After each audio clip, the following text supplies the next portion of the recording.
cruiser Augusta, President Harry S. Truman ends an 8-day Atlantic crossing at the restored great port of Antwerp, Belgium. First stage of his mission to Berlin.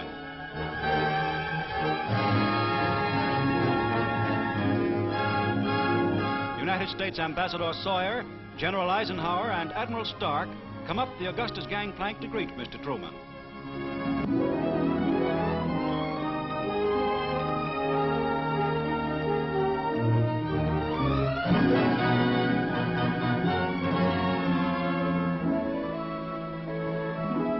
Admiral Leahy and Secretary of State Burns are the President's chief traveling companions. Mr. Truman leaves his ship to set foot on European soil.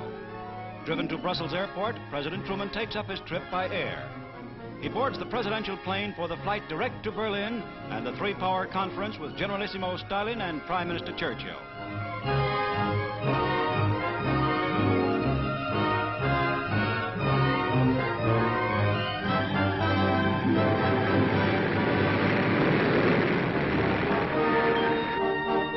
Truman's party arrives at Berlin.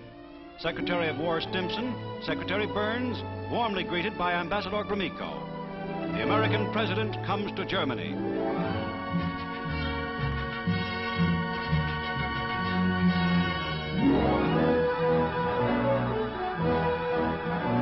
An army convoy takes the president from the airport for a brief tour of shattered Berlin. Harry Truman sees with his own eyes the destruction brought upon the once arrogant capital of Germany. An object lesson to aggressors of the future, taught by united free men.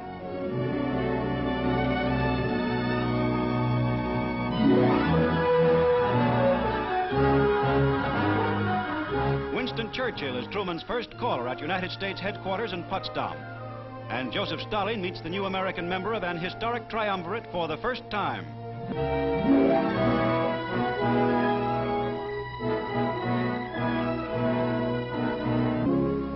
Here, where German Kaisers first plotted world domination, Britons, Russians, and Americans meet after crushing those ambitions.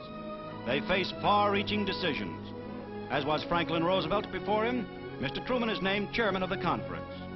Important problems resulting from final victory in Europe and organization of the post-war world are the vital questions before the conference.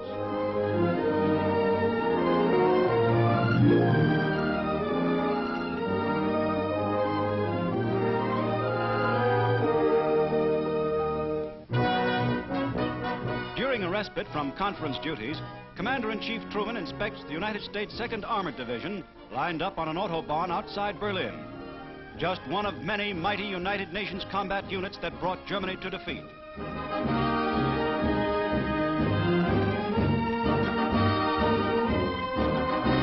At a flag-raising ceremony in American-occupied Berlin, Mr. Truman speaks. We're here today to raise the flag of victory over the capital of our greatest adversary.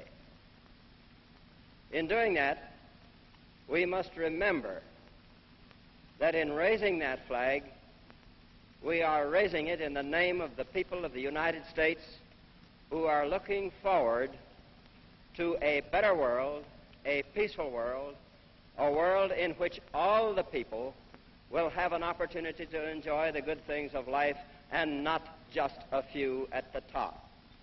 We want to see the time come when we can do the things in peace that we have been able to do in war. If we can put this tremendous machine of ours, which has made this victory possible, to work for peace, we can look forward to the greatest age in the history of mankind. That's what we propose to do.